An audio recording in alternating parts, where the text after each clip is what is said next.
Shalom amigos y amigas, buenas tardes o buenas noches ya. Me conecto para hacer un estudio básico, sencillo, sobre un tema escatológico, ¿verdad? Que tiene que ver con los tiempos del fin. Ustedes saben que en escatología, que es la rama de la teología que se encarga de estudiar justamente los eventos del fin, hay varios temas a estudiar en lo que es la escatología y justamente uno de los temas así bien polémicos, digámoslo así, es lo que se llama esto del anticristo y quién mismo va a ser el anticristo. Ustedes si van un poquito a la historia, los que son de mi generación, por ejemplo, van a ver ya que en la época de 1981 más o menos, cuando fue herido el Papa Juan Pablo II, ustedes recuerdan. Muchos predicadores decían que él era la bestia o el anticristo, porque en Apocalipsis hay un texto que dice que la bestia fue herida mortalmente y después fue sanada, ¿no? Entonces muchos predicadores hicieron de su escatología pues de ese evento, pero resultó que pasó el tiempo y el Papa Juan Pablo II no resultó ser pues la bestia o el falso profeta o el anticristo como muchos predicaban. Después hubo una época donde igual grandes escatólogos a través de las redes sociales, de los canales del YouTube, incluso decían que el hijo del rey de España era justamente el anticristo, ¿verdad? Y ahora pues ya no se defiende esa postura escatológica, pero ahora digamos lo que está poniéndose de moda un poquito es que el presidente de los Estados Unidos, Donald Trump, es el anticristo y también se habla de unas monedas que se están acuñando para que funcionen en el Estado de Israel de aquí a un tiempo, donde incluso está el rostro del presidente de los Estados Unidos, Donald Trump. Entonces, justamente eso es lo que me ha motivado a dar este estudio sobre escatología bíblica y para ubicarnos un poquito en la línea de tiempo y en los mapas de acuerdo al tiempo en que fueron reveladas las profecías, ¿no? Entonces, hay muchos predicadores que gustan poner América en lo que es los tiempos del fin, gustan poner a los Estados Unidos incluso en las profecías, pero en realidad cuando hablamos de las revelaciones que tuvo el apóstol Juan, antes del apóstol Juan tuvo el profeta Daniel, en realidad ni siquiera se había descubierto América, ¿verdad? Apenas América lo descubre Cristóbal Colón en 1492. Entonces, si nos vamos un poco a la línea de tiempo, vamos a encontrar que tanto en las profecías como en los mapas bíblicos no se puede hablar de América. Obviamente estamos hablando de lo que es Europa, de lo que es el África, de lo que es el Asia Menor, lo que hoy es en la actualidad Turquía, y obviamente la otra parte del Asia, ¿no? Y otros lugares. Entonces, quiero estudiar un poquito este tema y yo lo he llamado justamente el día de hoy el tema Turquía en la Biblia, ¿no? Turquía en la Biblia.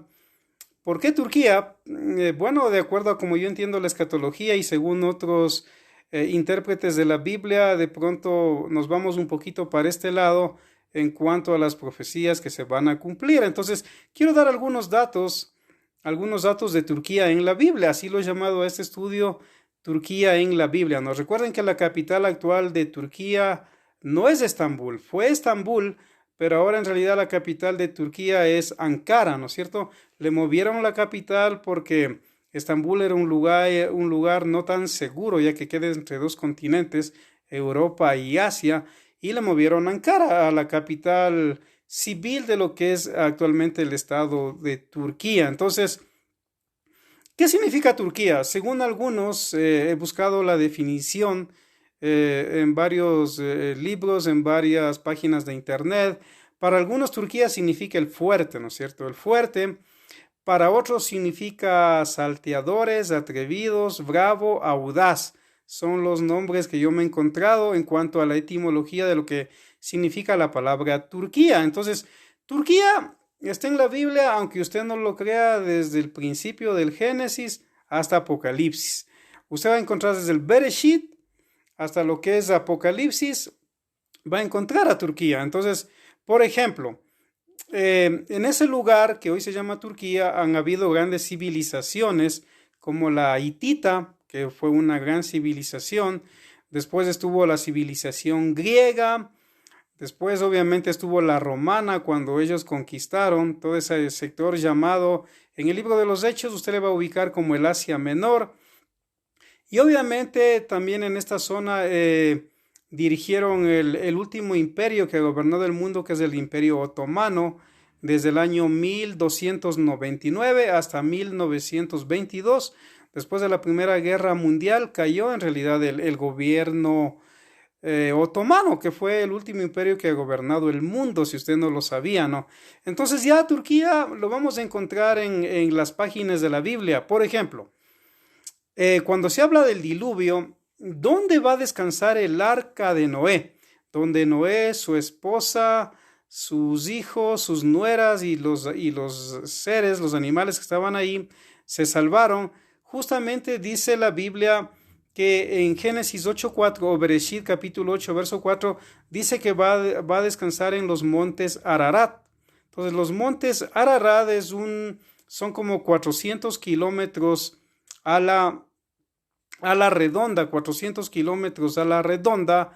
Y justamente, ¿dónde quedan los montes Ararat? En lo que hoy es Turquía, ¿no es cierto? Entonces es interesante ver que ya en lo que hoy es Turquía, ya el arca de Noé, que va a descansar como testimonio a las naciones para el tiempo del fin, de que sí hubo un diluvio, para los que dudan. Entonces justamente está en los montes Ararat, lo que hoy es Turquía.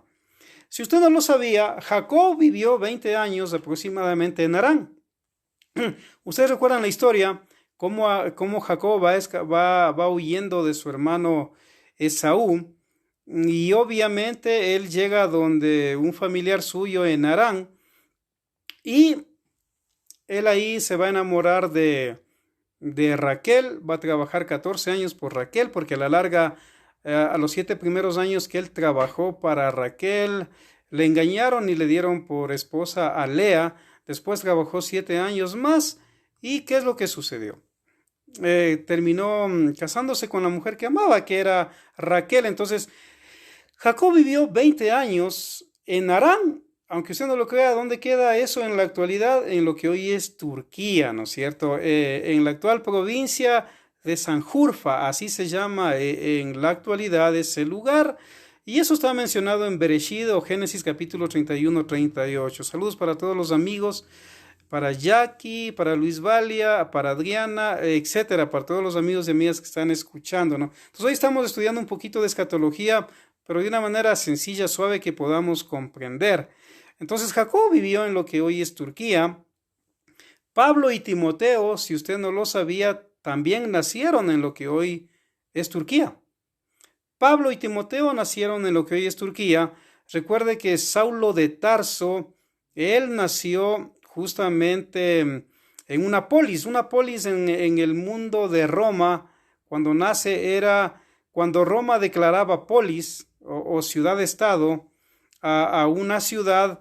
No importa la persona que nacía ahí, era ciudadano romano. Entonces, en este caso, Pablo nace en una polis, que es Tarso, y Tarso es o queda en lo que hoy también es Turquía. Sharon Luerazo también dice, gracias por sus enseñanzas. Amén. Entonces, Pablo va a nacer en Tarso. Para que usted tenga una idea, Tarso en la época de Pablo era conocida como la segunda ciudad más de importancia en lo académico, después de Atenas, la cuna de la filosofía y de la democracia. Después de Atenas, en la época de Pablo, era Tarso, el lugar ideal para estudiar era Tarso. Mucha gente iba a estudiar en Tarso. Entonces Pablo, al ser hijo de padres judíos, va a nacer en Tarso, en lo que hoy es Turquía. También Timoteo, el famoso discípulo del apóstol Pablo, que muchos dicen que era el más amado de los discípulos, también Timoteo va a nacer en Listra, que quedaba a 300 kilómetros de Tarso. Incluso esta ciudad llamada Listra se menciona 5 veces en el Brit Hadashah, Pacto Renovado, o conocido como Nuevo Testamento. Entonces ya vemos, incluso Pablo nace en lo que hoy es Turquía, Timoteo también nace en lo que hoy es Turquía. Entonces estamos viendo que en verdad Turquía está en todas las partes de la Biblia, ¿verdad? También en Turquía se dio, según Hechos, capítulo 11, por primera vez, según las versiones de la Biblia, el nombre de cristianos a los que seguían a Yeshua, según las versiones de la Biblia, aunque ahí hay un debate entre eruditos si eso es así o no es así, pero en las versiones de la Biblia usted va a aparecer que en Antioquía, en Hechos 11, por primera vez se les llama cristianos a lo que hoy es el grupo religioso, aunque hay varios tipos de cristianismos. Sin embargo, el nombre de cristiano no nació en Jerusalén, no nació en ninguna parte de Israel, sino va a nacer justamente en un pueblo llamado Antioquía, en lo que hoy es Turquía también, ¿no es cierto? Hoy esta ciudad es Antaquia, así se llama en los mapas actuales, lo que antiguamente era Antioquía.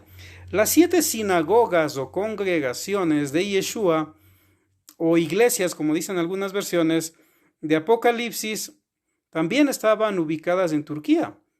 Y es impresionante esto, ¿por qué?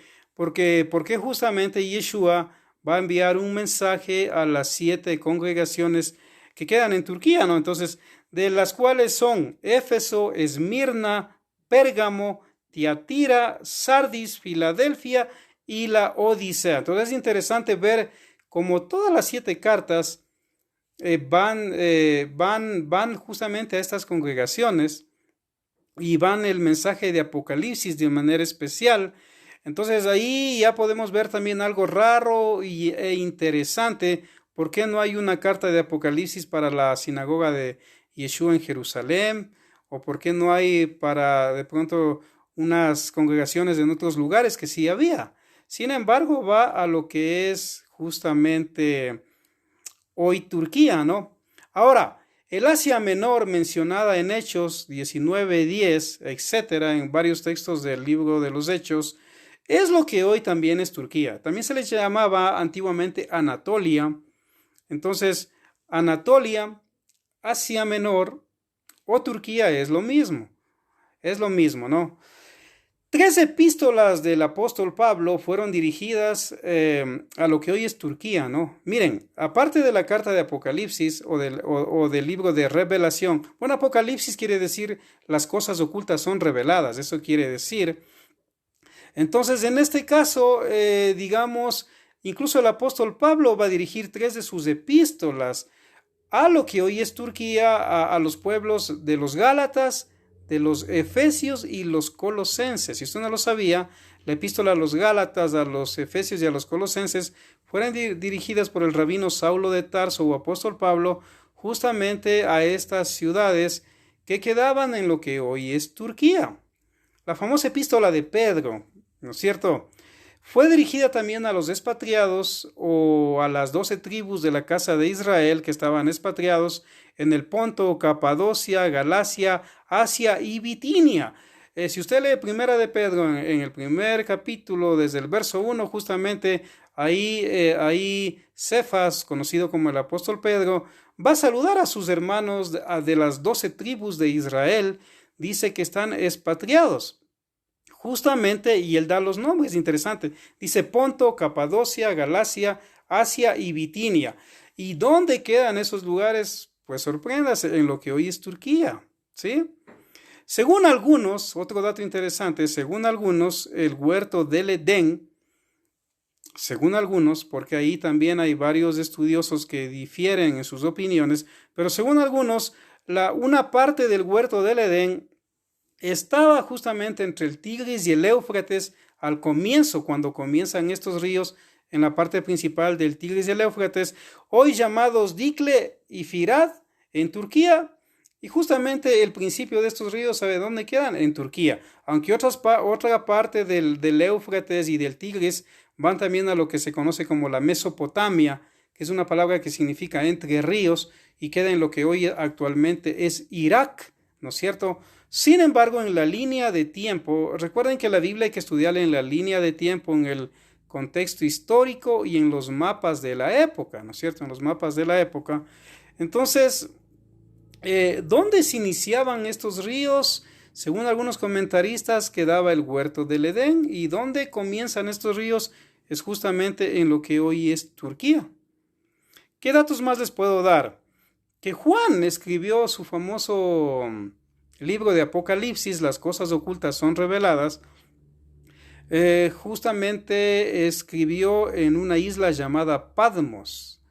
Pero ¿sabe dónde queda Patmos? En lo que hoy también es Turquía. Entonces ya Juan, al estar ahí cautivo, preso, porque Domiciano era un emperador romano contemporáneo al apóstol Juan, odiaba a los apóstoles de Yeshua, odiaba a Juan, odiaba el mensaje de Yeshua. ¿Y qué es lo que hizo él? Justamente mandó al apóstol Juan a trabajar en las islas de donde se proveía la sal para el imperio romano. Recuerden que la sal en ese tiempo era muy importante, aún la palabra salario viene de sal, porque en muchos de esos lugares no le pagaban el salario con dinero, sino con sal. ¿Por qué? Porque la sal era algo súper visto como algo bueno, como algo muy necesario, muy, muy difícil de conseguir para muchos pueblos. Entonces, que un hombre vaya a trabajar en las islas de sal y llevar sal pues a su casa, era bienvenido ese hombre en su hogar. Entonces, incluso el apóstol Juan va a escribir su carta o su libro Revelación, más o menos según algunos biógrafos, del año 96-98 después de Cristo.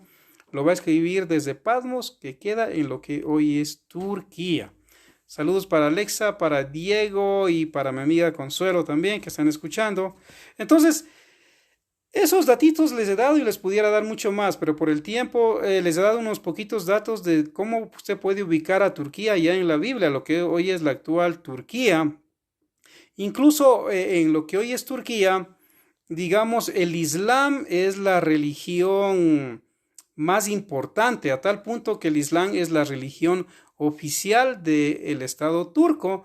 Incluso ya un niño cuando ahí cumple 7 años está obligado por ley a dar el Islam, a recibir el Islam. Los maestros tienen que dar en las escuelas el Islam. Por ejemplo, aquí en Ecuador, cuando la religión oficial era el catolicismo romano, era obligación el catecismo. Hoy no lo es, porque con el expresidente Correa eso se quitó y todo escuela y colegio es laico. Laico es una palabra en latín que quiere decir del pueblo, donde ya no se debe enseñar religión en ninguna escuela o colegio según la ley, aunque la escuela o el colegio haya sido fundado por algún grupo religioso. Sin embargo, hay escuelas, sobre todo católicas, que todavía enseñan catecismo. A pesar de que la ley lo prohíbe, todavía enseñan catecismo porque son muy pegados a la religión o a la misa, o a dar, o que los estudiantes tengan lo que se llama la primera comunión, la confirmación, etcétera, ¿no? Bendiciones para Efra también, que está escuchando. Entonces, en Turquía el Islam, saludos también para Lina Zulema Peña, gracias por escuchar. Entonces, miren, el Islam es la religión oficial de Turquía. A los 7 años un niño ya comienza a aprender de manera obligatoria sobre el Islam, ya que aunque hay un minúsculo grupo ahí de cristianos, digamos, en Turquía y de otras religiones, en realidad, según los datos de ahora, no son bien vistos, muchos son maltratados, porque el cristianismo, muchos pueblos, incluso ahí, ni siquiera tienen idea de lo que es un cristiano o un cristiano evangélico o de alguien que hable de Yeshua o de Cristo. En realidad mucha gente desconoce ese tipo de cristianismos, digamos, ¿no? Entonces, para ellos es el Islam la religión oficial del Estado. Incluso varios medios como lo que es Twitter, Facebook y YouTube a veces han sido prohibidos por temporadas por el gobierno de Turquía, porque justamente son medios donde es fácil comunicar muchas cosas, no solo políticas, sino también ideales religiosos. Entonces han sido prohibidos o no son tan bien vistos en varios periodos. Hay más de 56,000 mezquitas en la actualidad. ¿Qué les parece? Más de 56,000 mezquitas hay en la actualidad en lo que hoy es Turquía. Al ser el Islam la religión oficial, incluso hay un ministerio de religiones que controla aún lo que se enseña en las mezquitas para ver que sea Islam la religión oficial del Estado, ¿no es cierto? Entonces, Ya usted puede darse un poquito la idea, ¿no? Si bien es cierto, Turquía es un pueblo que lo encuentra en todas las páginas de la Biblia, conocido como el Asia Menor, como Anatolia en el mundo antiguo, como la cultura hitita, los griegos, los romanos también estuvieron por ahí. Entonces ya podemos ver que también en la actualidad no es la Biblia el libro que rige. Les doy un dato histórico. Hay un grupo de judíos minúsculos también ahí que no creen en Yeshua. En realidad ya son pocos porque muchos ya salieron de ahí desde que se fundó el nuevo Estado de Israel en 1948.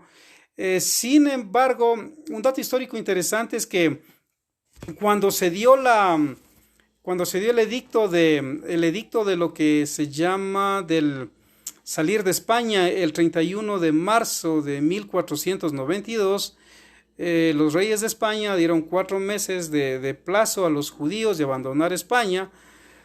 Se hacían marranos o cristianos nuevos o católicos, en otras palabras, o abandonaban España. Entonces, justamente en ese tiempo, el sultán de lo que era el reino otomano, pues dijo que era un gran error de los reyes de España haber expulsado a los judíos, porque con los judíos generalmente viene progreso a los pueblos, progreso económico, progreso cultural, progreso espiritual. Entonces él mandó a muchos de sus soldados, de su gente, incluso con carretas, para encontrar en los caminos a los que salían de España, judíos, e invitarles a Turquía.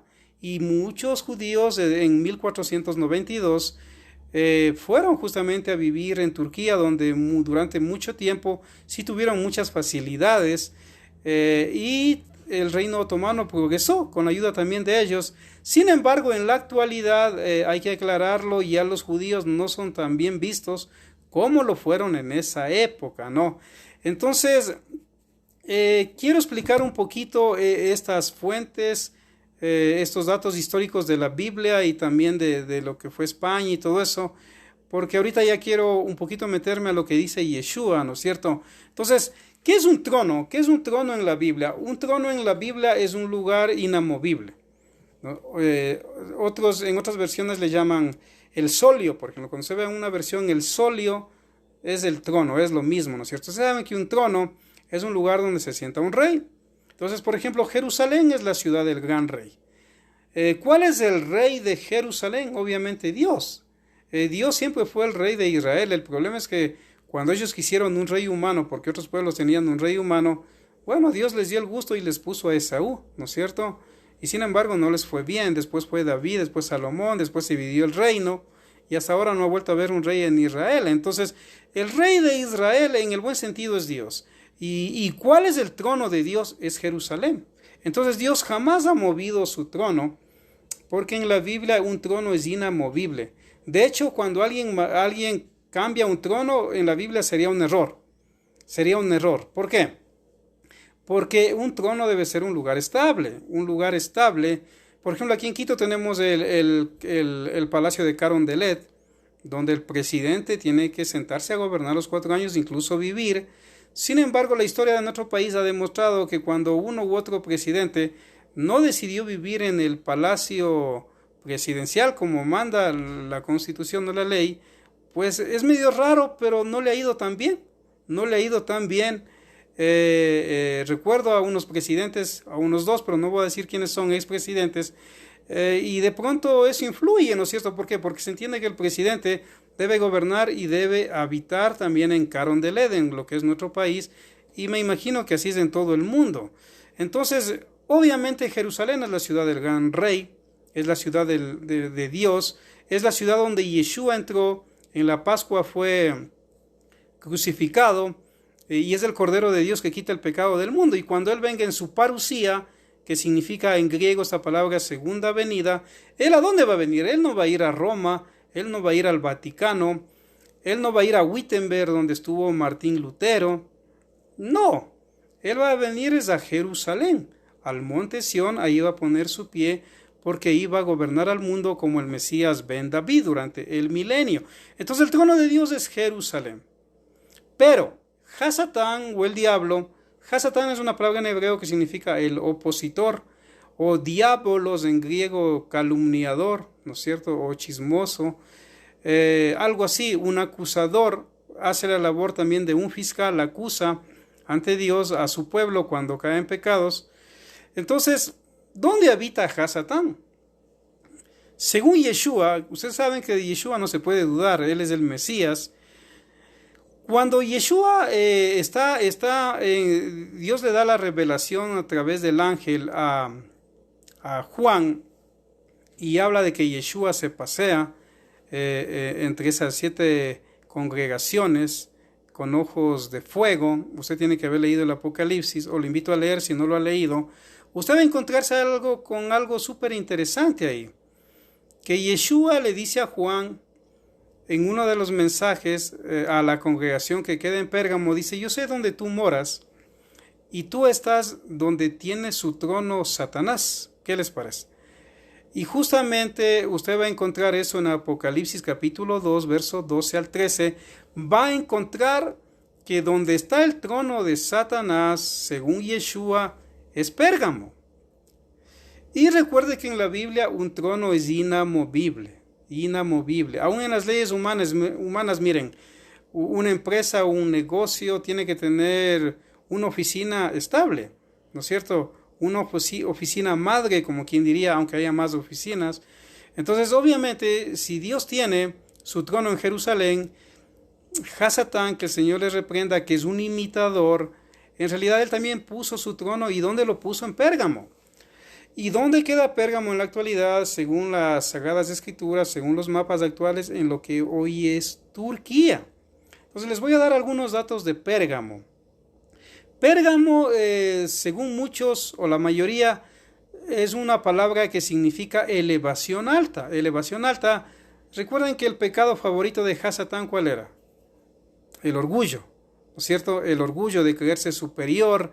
Incluso él en las profecías, en el texto de Isaías, de Ezequiel, menciona que él fue creado. Sin embargo, él se convirtió en un diablo, no porque Dios lo haya convertido, sino él mismo en su orgullo, porque dijo: subiré a los lugares más altos, junto a las estrellas del alba, me sentaré. Y él quería la adoración que los ángeles le daban a Dios, la quería para él. Entonces, es interesante cómo este nombre también significa elevación alta, Pérgamo. Entonces, en Pérgamo, en el mundo antiguo, les doy un dato interesante, había un altar para Zeus,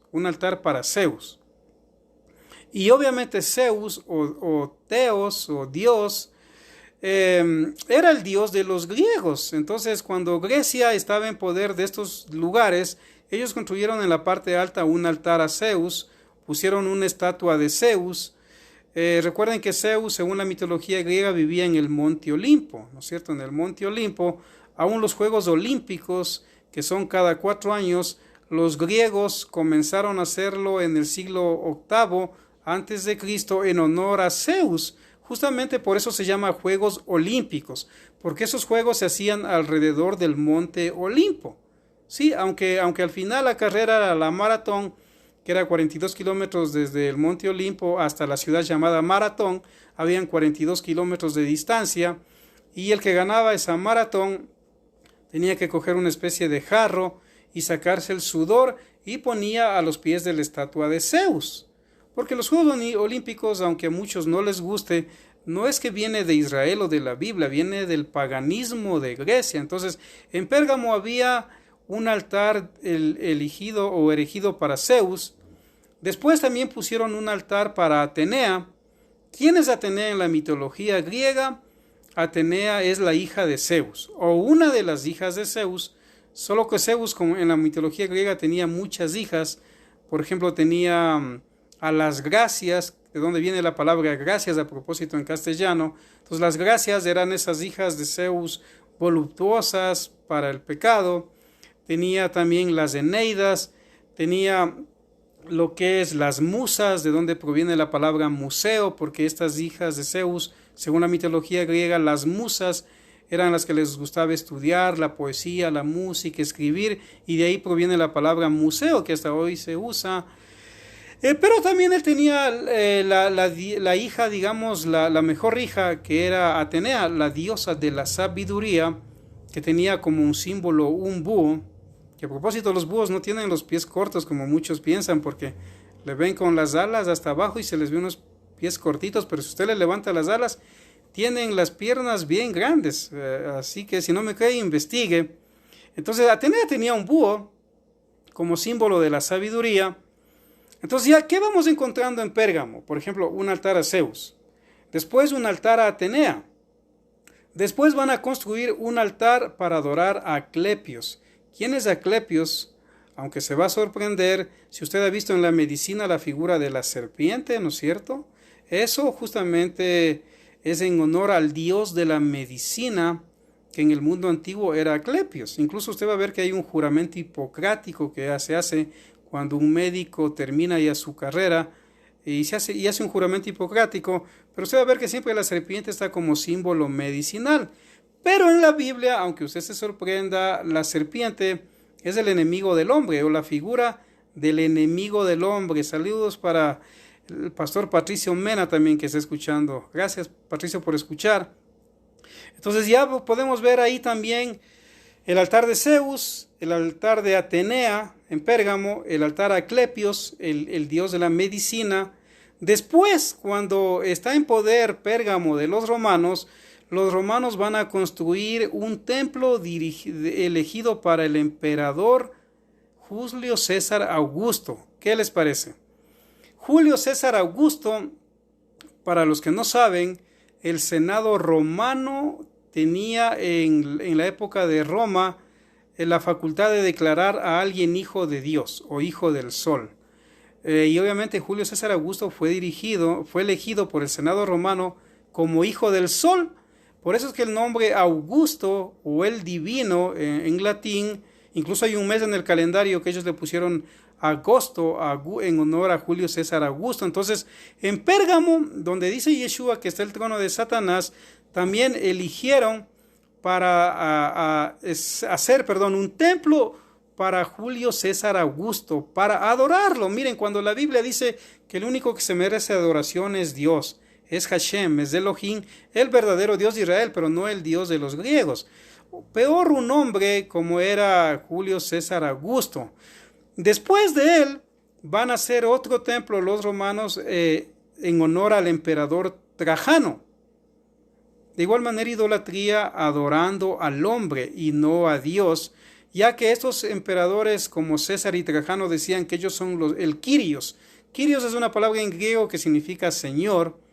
En hebreo se llama Adón, que es amo, Adonai. En griego, Kyrios César, lo que estaba diciendo es que el César es el Señor, es el amo. Entonces muchos seguidores de Yeshua obviamente no estaban de acuerdo con eso y decían, Yeshua es mi Kyrios, él es mi Señor. Entonces ya vemos que en Pérgamo había mucha idolatría. Incluso los nicolaitas se desarrollaron ahí de una manera fecunda este grupo que en Apocalipsis es mal visto. Pero ¿por qué razones los nicolaitas progresan tanto en este lugar de Pérgamo? Porque justamente en Pérgamo había lo que se llama unión, iglesia y Estado, se le llama en nuestro tiempo, pero en ese tiempo se llamaba unión de la política y la religión. Recuerden que política en el griego da la idea del buen gobierno de los pueblos. Esa es la política en su etimología correcta, el buen gobierno de los pueblos. Hoy muchos oyen político y dicen, no, yo no quiero ser político, o ponen como que el político fuera algo malo. Sin embargo, en la etimología, la política es el buen gobierno de los pueblos, de acuerdo a los griegos. Sin embargo, aquí en Pérgamo, la política y la religión no es que estaban separados, no. Gobernaban el mundo justamente con el poder de los dos, lo que es iglesia y Estado, o religión y Estado. Y los nicolaitas justamente tenían esta característica, ¿no es cierto? Hoy es que hay países donde la religión y el Estado no se pueden mezclar, como por ejemplo acá en Ecuador hay separación de iglesia y Estado, pero en Pérgamo no era así. Entonces ya les he dado un dato también interesante aquí en cuanto a Pérgamo. O sea, Yeshua dice que el trono de Hasatán es Pérgamo. Entonces, y recuerden que un trono en la Biblia es inamovible. Entonces Pérgamo está en lo que hoy es Turquía. Aparte de eso, también, ¿qué es lo que está en Turquía? Es Estambul.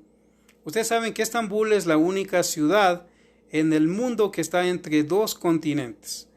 Unos dicen que cuando han ido allá ponen el un pie y están en el Asia, y ponen el otro pie y están en Europa.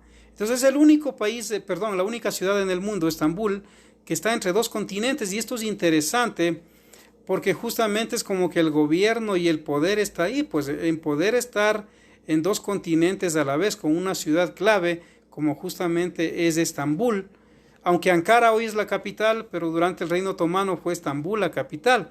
Entonces, les voy a dar algunos nombres interesantes de lo que antes se llamaba Estambul. Esta ciudad, que es conocida como el Cuerno de Oro, tiene una figura de un cuerno pequeño. Incluso algunos escatólogos, muy pocos, pero algunos dicen que eso también puede ser una referencia al anticristo, porque el anticristo tiene un cuerno pequeño, ¿sí? Entonces, ustedes saben que, según las profecías de Daniel, de 4 cuernos, de 4 reinos, sale un reino pequeño. Y obviamente en las interpretaciones, si ustedes estudian un poco eso, va a ver que Alejandro Magno, cuando él muere, heredan sus territorios los 4 generales y se dividieron el reino, ¿no es cierto?, de Alejandro Magno. Pero de estos 4 generales va a salir, o de esos territorios, un cuerno pequeño, ¿no es cierto? Saludo para mi amigo René Patricio Sosa de Sangolquí también. Entonces, Estambul tiene la figura de un cuerno pequeño y es conocido también como el Cuerno de Oro. Muy interesante también ese dato. Entonces, originalmente esta ciudad fue fundada por un hombre llamado Bisan, y en honor a él le pusieron Bizancio en el año 660 a.C. Entonces, en el año 660 a.C., el nombre original era Bizancio. Pero cuando llega el emperador romano Constantino, el primer emperador que da la libertad de culto al cristianismo, prohíbe las crucifixiones, etc., él hace algo que parecía una locura para la época. Todos los césares habían gobernado desde Roma. Sin embargo, él decide cambiar la capital de su imperio romano justamente a Bizancio. Y va a ser en Bizancio donde él ordene construir la nueva Roma, y le van a llamar el nombre de Constantinopla en honor a Constantino el emperador, y Bizancio comienza a llamarse Constantinopla el año 330 después de Cristo, y el solio o el trono del emperador romano se mueve justamente para Constantinopla. También a esta ciudad, Bizancio, Constantinopla, a través de la historia se le ha llamado la Nueva Jerusalén. Miren qué interesante, ¿no? Ustedes saben que Jerusalén es la ciudad del gran rey, de Hashem, es la ciudad de Yeshua, donde está el trono de Dios. Sin embargo, ya a esta ciudad de Bizancio, de Constantinopla, lo que hoy es Estambul, también en algún tiempo muchos lo llamaron la Nueva Jerusalén. Qué interesante, es como que querían cambiar el trono de Dios para Bizancio, para Constantinopla, para Estambul. También se le ha llamado la ciudad de la Madre de Dios. Esto es muy llamativo también, porque ustedes saben que Dios no puede tener una madre, porque Dios es espíritu y Dios no tiene principio ni tiene fin. Entonces María o Miriam, aunque es una mujer sierva de Dios, ella es la madre de Yeshua, del Mesías, sí, pero no puede ser madre de Dios, porque Dios no tiene principio ni tiene fin. Entonces a esta ciudad también se le ha llamado la ciudad de la Madre de Dios. ¿Por qué razón? Porque según la historia, Miriam, la madre de Yeshua, conocida como María en las versiones bíblicas, ella fue a Éfeso, justamente como ya no estaban sus hijos. Se dice que el apóstol Juan le llevó a Éfeso, acordándose de lo que Yeshua le dijo en la cruz, que cuide de su madre. Le dijo: madre, he ahí tu hijo, Juan, he ahí tu madre. Entonces Juan cuidó de Miriam y ella murió justamente en lo que es Éfeso. Aunque hay un tipo de cristianismo que asume que, y en 1954 ellos decretaron en un concilio, en una bula papal, de que la Virgen María ascendió a los cielos. Sin embargo, no, la historia es bien real. En Éfeso es donde murió Miriam o María, y ahí a Éfeso, que queda en lo que hoy es Turquía, También a lo que es de Estambul se le llamaba, por alguna razón que desconocemos, se le llamaba también la ciudad de la Madre de Dios, lo cual da la opción que posiblemente algún rato Miriam o María llegó a Constantinopla. O en su época se llamaba Bizancio esa ciudad. También se le ha llamado el ombligo del mundo. Si ustedes van a los mapas, por ejemplo aquí el año 2013, la Embajada de Israel hizo en el Ichimbía, hizo una exposición sobre la Biblia, sobre arqueología y sobre el Estado de Israel. Y es interesante, yo tengo fotos ahí de esa época, donde incluso están los mapas antiguos de Jerusalén. Y a la ciudad que se le llamaba el ombligo de Dios en el mundo antiguo era Jerusalén. Incluso se pensaba que era la mitad de la tierra o el centro de la tierra. Sin embargo, otra vez lo que hoy es Estambul dijo, no, nosotros somos el ombligo del mundo, no es Jerusalén. Se le llamaba también así. También a esta ciudad se le conoce como el Cuerno de Oro, que obviamente el Cuerno de Oro para algunos escatólogos es figura del anticristo, y eso lo menciona el libro de Daniel. Ya que recuerde que 4 generales de Alejandro Magno heredaron el reino, ellos se dividieron. Yo tengo un mapa por aquí, pero es medio complicado de pronto que lo vean. Pero aquí se ve el reinado, justamente cómo se reinaron los 4 generales, se dividieron el reino. Los 4 generales eran Casandro, Lisímaco, Ptolomeo I y Seleuco I. Pero algo interesante es que el que heredó lo que hoy es Turquía, después de Alejandro Magno, fue el general Lisímaco. Si usted quiere averiguar un poquito, el general Lisímaco fue el que heredó lo que hoy sería Turquía y lo que hoy es Estambul. Y usted puede averiguar un poquito la vida de él también, cómo fue, y va a poder hacer conexiones interesantes, ¿no? Entonces, algo que también llama la atención en la gematría, recuerden que la gematría en el hebreo es el estudio de los números. En el alefato hebreo, digamos, cada letra simboliza un número. La Aleph, por ejemplo, significa el 1, Ejad, unidad, ¿no es cierto? Entonces, algo que llama la atención y que de pronto algunas escuelas de cristianismo no ven en esta interpretación, es que, por ejemplo, Bizancio fue creada el año 660 a.C., pero Constantino, cuando le cambia el nombre y le pone Constantinopla, es en el 330 después de Cristo. Y algún escatólogo dice por ahí que es interesante porque el anticristo es 666.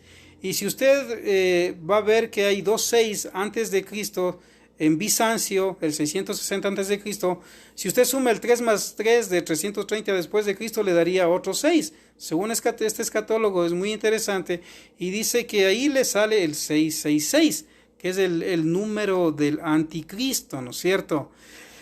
Entonces, les voy dando un poquito de datos sobre Turquía en la Biblia. Ahora, otro dato interesante. Ustedes saben que lo más sagrado para Israel, obviamente el arca del pacto, pero el templo, porque en Israel todo gira o giraba alrededor del templo de Jerusalén. Incluso cuando se construye el tercer templo, cuando Hashem lo permita así, todo va a girar en torno a Jerusalén. Incluso hay que ir a las fiestas de peregrinación. De hecho, los profetas Ezequiel, Zacarías nos dicen que aquellas naciones que en el milenio no manden sus representantes a las fiestas de Hashem como de las enramadas, dice que Dios hará que no haya lluvia en esos países. Y dice que aún de Shabbat en Shabbat tienen esos delegados que guardar el Shabbat. Eso dicen las profecías de lo que va a suceder en los tiempos del fin, en los tiempos del tercer templo. Entonces es interesante ver que fue la 10ª legión romana.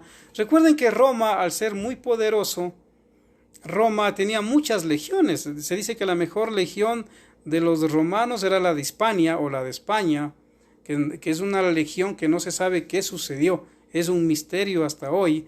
Pero la legión que ellos utilizaron con Tito, el hijo del emperador Vespasiano en ese tiempo, porque hay algunos que piensan que Tito era el emperador cuando se destruyó el templo. No es así. Eso es un error. Su padre Vespasiano era el emperador en Roma. Tito era hijo que estaba a cargo de la legión romana, invadiendo Jerusalén el año 70 después de Cristo. Y justamente la 10ª legión romana, como se llamaba, sorpréndase, estaba conformado por soldados que hoy serían turcos. ¿Qué les parece? Porque eran parte de lo que es Antioquía y otros lugares que hoy pertenecen a Turquía, Antioquía. Entonces es interesante ver cómo la 10ª legión romana, aunque en ese tiempo no había el Islam, porque el Islam recién lo van a fundar del 625-630 después de Cristo para acá. Sin embargo, en el ADN, digámoslo así, en el ADN de ellos, los que habitan actualmente esos lugares son descendientes de la 10ª legión romana que destruyó el templo de Jerusalén en el año 70 después de Cristo. Uno de ellos lanzó una flecha con fuego y se incendió el templo. Eso es otro dato interesante. Otro dato interesante también es que para gobernar el mundo de la época en el contexto histórico, obviamente, y esa fue la razón que Constantino cambió el trono allá, fue que estaba en medio de dos continentes, Europa y Asia, la única ciudad en el mundo entre dos continentes. Y esto es interesante, ¿por qué? Porque justamente en las profecías de la Biblia se habla de que va a haber en los tiempos del fin reinos. Por ejemplo, cuando usted coge la estatua de Nabucodonosor, que es muy conocida, usted va a ver que la cabeza de oro representa lo que es Babilonia. Después va a ver el pecho de plata, que representa a los medos y a los persas. El vientre de bronce, que representa a lo que es Grecia. Las piernas va a ver que representa a lo que es Roma. Y los pies, que es lo que la mayoría a través de los siglos no han sabido en realidad qué mismo representa esa mezcla, ese sincretismo, esa mezcla de barro con hierro. Ya sabemos que el hierro es del Imperio Romano, pero muchos decían, ¿y qué es el barro? ¿Qué significa el barro? Pero según algunos escatólogos, el barro es una palabra que incluso tiene que ver mucho con lo que es el árabe o con el Islam. Y justamente todo indica que el Imperio Romano va a resurgir, pero va a ser una alianza y va a haber una mezcla de un reinado que va a ser, según estos escatólogos, Islam más el Imperio Romano resucitado. Entonces es interesante porque esta ciudad también está entre dos continentes. Ahora, lo que yo les decía un poco al principio del programa, ¿no? Muchos han dicho que a través de los tiempos y han errado, justamente que, por ejemplo, el anticristo era el Papa Juan Pablo II, porque él en el Papa Móvil, ¿se acuerdan? Fue herido, tuvo una herida y después fue sanado. Entonces muchos predicadores de la época de los 80 decían que sencillamente él es el anticristo, porque su herida, o él es la bestia, porque su herida mortal fue sanada. Y en realidad eso era la moda y se predicaba y todo el mundo pensaba que ya se acababa el mundo, que venía el anticristo, etcétera. Pero en realidad no pasó nada de eso. Ya Juan Pablo II murió y resulta que él no ha sido el anticristo. De igual manera recuerdo algunos escatólogos hace una década pasada que decían que el príncipe Andrés, si no estoy mal el nombre, el hijo del rey Carlos, Juan Carlos de España, era también el anticristo. Y tampoco fue así, ¿verdad? No. Entonces tenemos que entender, ¿por qué les doy estos datos? Porque según la Biblia, según la línea de tiempo, según los mapas, el anticristo no va a venir de América. O sea, tiene que estar claro usted en eso. Por ejemplo, muchos dicen que Trump es el anticristo. No es así. Porque el anticristo, primeramente, tiene que venir de ese sector bíblico. Segundo, es una persona que no va a estar en los medios públicos casi, que no se le va a conocer. Ustedes saben que cuando alguien generalmente es un jefe, siempre se mantiene en silencio y siempre pone a otra persona a dar la cara o en los medios de comunicación para que si le pasa algo sea esa persona. Pero normalmente cuando alguien es el jefe o el duro, como se dice, normalmente es alguien que casi ni se deja ver. Entonces el anticristo no va a ser una persona que esté dando discursos a favor de Israel, o yendo al muro de los lamentos como lo hizo el presidente Trump, o de pronto yendo con su nieto, como puesto la kipá, a una sinagoga. No, el anticristo no va a tener nada de ese tipo de características, porque obviamente se supone que en la Biblia el anticristo es el único que va a lograr que haya paz en lo que nadie ha podido, que es que haya paz en Oriente Medio, que haya paz entre Israel con sus primos y con sus medios hermanos, que son los árabes y también los musulmanes. Entonces, es bueno también que entendamos un poquito ese punto, ¿no es cierto? Entonces, para terminar este pequeño estudio, entonces quiero dejarles claro, ¿no?, este tipo de cosas.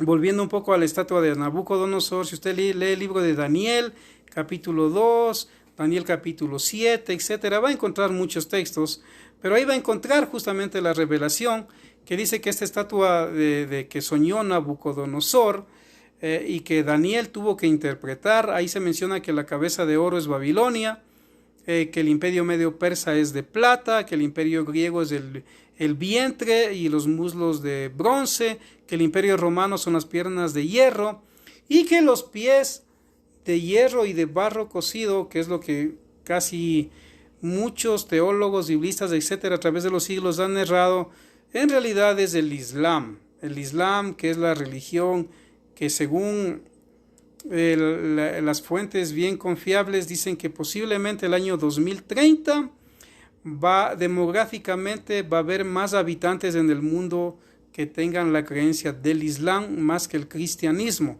porque se supone que el cristianismo, con todos los tipos de cristianismos que hay, es la religión más grande en el mundo, pero en realidad al haber en Europa personas que ya no quieren tener hijos o máximo un hijo, en cambio el Islam es diferente, fieles al Corán, al noble Corán, ellos tienen muchos hijos, pueden tener hasta 4 esposas, pueden tener muchos hijos. Yo vi en la internet que un musulmán estaba buscando una mujer para tener su hijo número 100.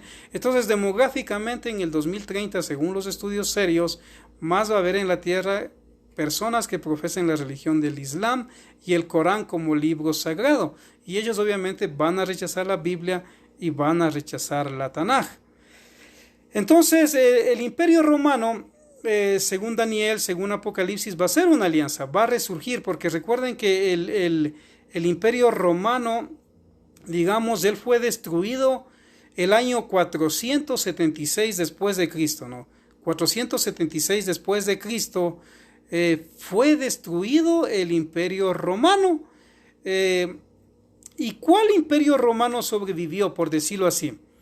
El Imperio Romano que estaba en Constantinopla, donde incluso crearon una famosa iglesia que se llama Santa Sofía, que es fruto de la Iglesia Católica Ortodoxa, que se separó de la Iglesia Católica que estaba en Roma, por no estar de acuerdo en ciertos postulados, como tener un papa como autoridad, o como de dónde proviene el Hijo, si del Espíritu Santo y del Padre.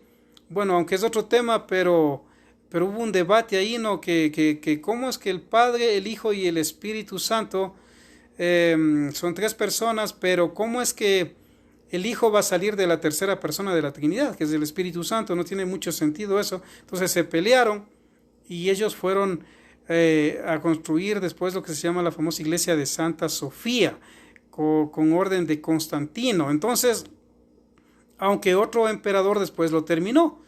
Entonces, miren, es interesante ver que la Roma original, lo más fuerte de la Roma original, que era en Europa con la capital de Roma, justamente ellos cayeron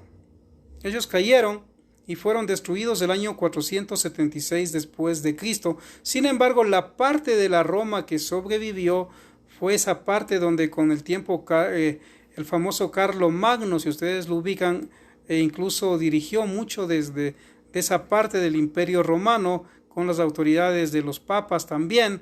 Entonces, esa parte fue conquistada el año 453 después de Cristo, si no estoy mal, el año 453 después de Cristo, lo que se conoce como el Imperio Otomano, conquistaron el mundo. Y Constantinopla al fin cayó, y en esa iglesia de Santa Sofía, incluso ellos mandaron a hacer murales con letras del Islam. Entonces, en la iglesia de Santa Sofía, si usted le ve por la internet, va a encontrar tanto cosas cristianas como del Islam. Y incluso va a encontrar un cuerno pequeño dentro de lo que es la iglesia de Santa Sofía. Usted va a ver 6 columnas de este lado y un cuerno pequeño en el medio, lo cual también es digno de estudio para hacerlo alguna vez.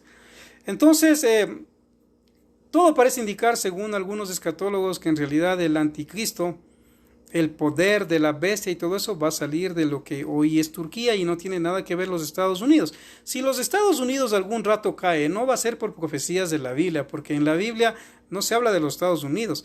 Si Estados Unidos algún rato cae, será por sus pecados, como suele suceder con los grandes imperios, que cuando han tenido las virtudes, han practicado las virtudes, han crecido y se han fortalecido y llegaron a dominar el mundo. Pero cuando hay mucha corrupción, estos imperios se han degradado y han caído. Y si los Estados Unidos algún rato cae, no va a ser porque está en las profecías bíblicas que Estados Unidos caiga, no, sino porque sus pecados van a permitir justamente que ellos caigan. Sin embargo, las profecías de la Biblia van a seguirse cumpliendo. Cuando usted lee, por ejemplo, Apocalipsis 17, 18, va a encontrar Babilonia, Babilonia, la grande, la madre de las rameras ha caído, ¿no es cierto? Y usted va a encontrar ahí datos interesantes como que cuando caiga la gran Babilonia, dice que los moradores ahí se echarán silicio sobre su cabeza. Entonces, si usted estudia bien, si algún rato cae Estados Unidos, nunca los de los Estados Unidos echarían silicio en su cabeza. Esa es costumbre solamente de lo que era Babilonia, de echarse silicio sobre su cabeza cuando había dolor. Entonces, eso es, mis amigos, quería un poquito comentarles esto. Todavía tengo algunos apuntes, pero por el tiempo de pronto se me va a hacer un poco largo.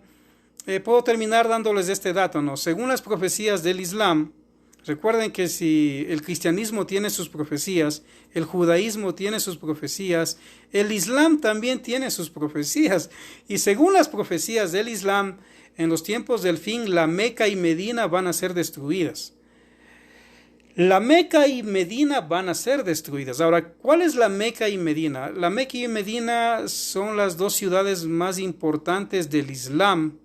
Después de ellas está Jerusalén, como la ciudad más importante, porque se dice que en la Meca es el lugar donde entró el profeta Mahoma, y ahí en la Meca o en la Kaaba habían 365 dioses. Él destruyó a 364 dioses y solo dejó a uno, que le llaman Alá, que según algunos eruditos en sánscrito Alá significa madre, porque era un dios del hinduismo, aunque algunos piensan erróneamente que Alá significa Dios, ¿no es cierto? Saludos para mi amigo Franklin Rolando también, para mi amiga Marisa Damele del Uruguay también, ¿no es cierto? Entonces, va a ser destruido en los tiempos del fin, según las profecías del Islam, la Meca, que es el lugar más sagrado del Islam. De hecho, ellos tienen que ir una vez en su vida, por lo menos, a hacer una peregrinación a la Meca. Dan 7 vueltas en la Meca, tienen que ponerse una sábana blanca y a la 7ª vuelta recién ahí pueden acercarse a lo que es donde está la Kaaba y besar una piedra que hay ahí, que está protegida por una forma de vagina tallada en piedra, que usted lo puede ver en el internet, y besan esa piedra. Y es justamente interesante, ¿por qué? Porque según el estudio del hinduismo, que tenían muchos dioses, Alá en transcripto, el idioma de ellos significa madre, y no es que significa Dios como muchos lo traducen.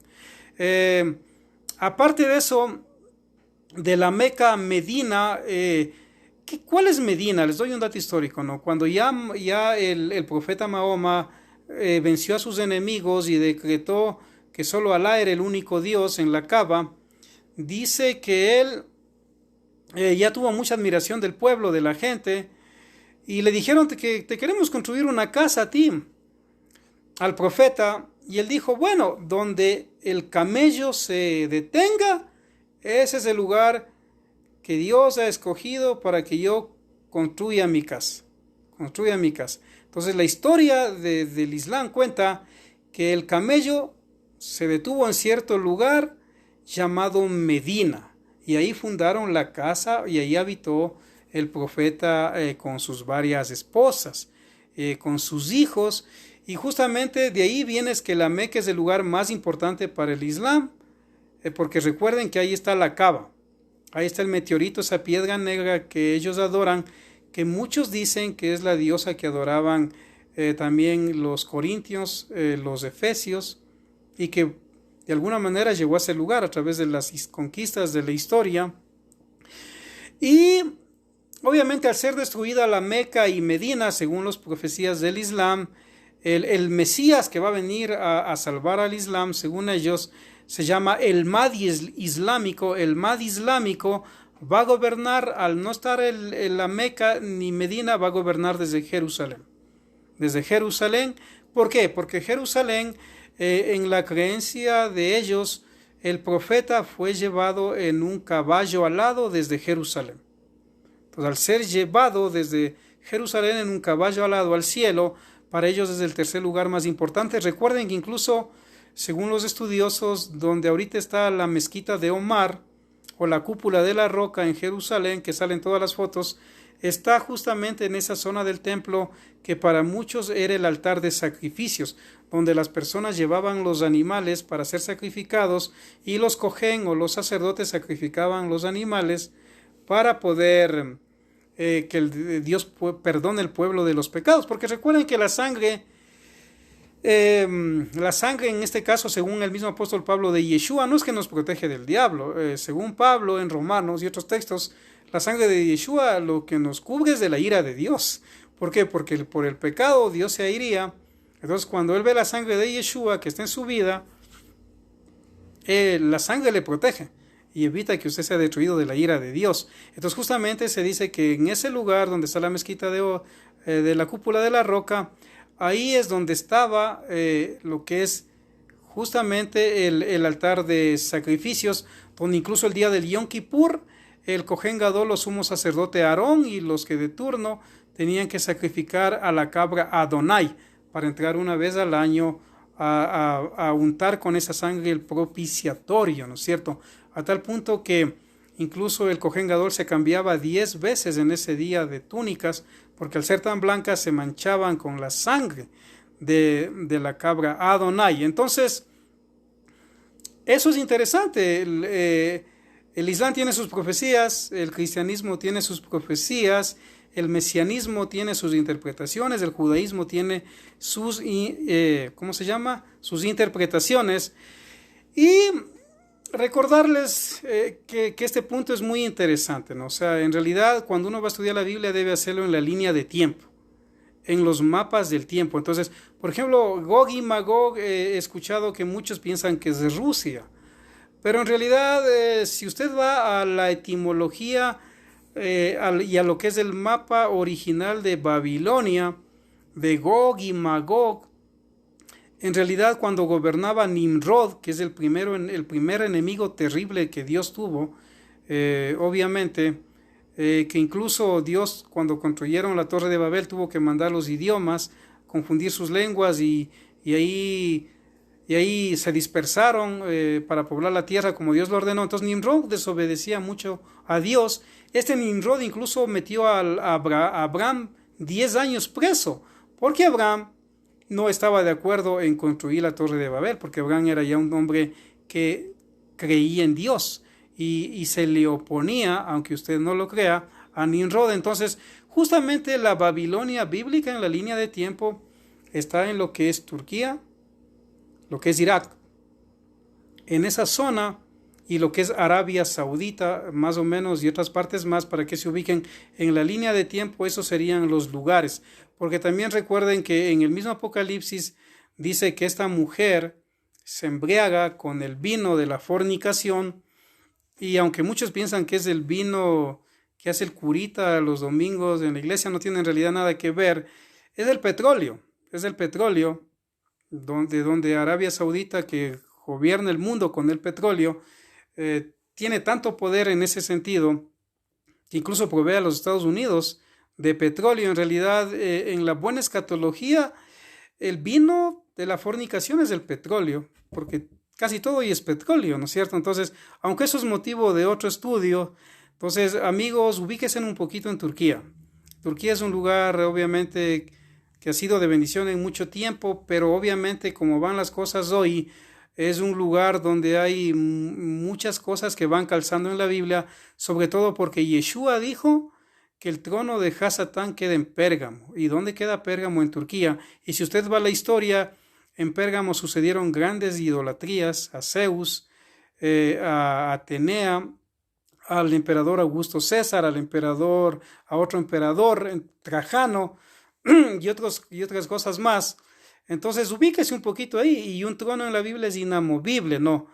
Y por último, también recordar que ya en la época de los macabeos, justamente se dio algo de la abominación desoladora, que es parecido a lo que va a pasar con el anticristo, y justamente fue con Antíoco Epífanes, ¿no es cierto?, que él entró a Jerusalén, mató miles de judíos, puso gimnasios, puso escuelas o escuelas de filosofía, academia, de Platón, de Sócrates, de Aristóteles, los Juegos Olímpicos, cosas que la Torá no las favorece, peleas de gladiadores, incluso prohibieron el estudio de la Torá, y para Israel eso era terrible, que en las escuelas donde estudiaban Torá, de pronto estén estudiando a Sócrates, Platón y Aristóteles, que en vez de estudiar el hebreo, la palabra de Dios en Shabbat, la Torá con el hebreo, el idioma de Dios, tengan que aprender el griego koiné.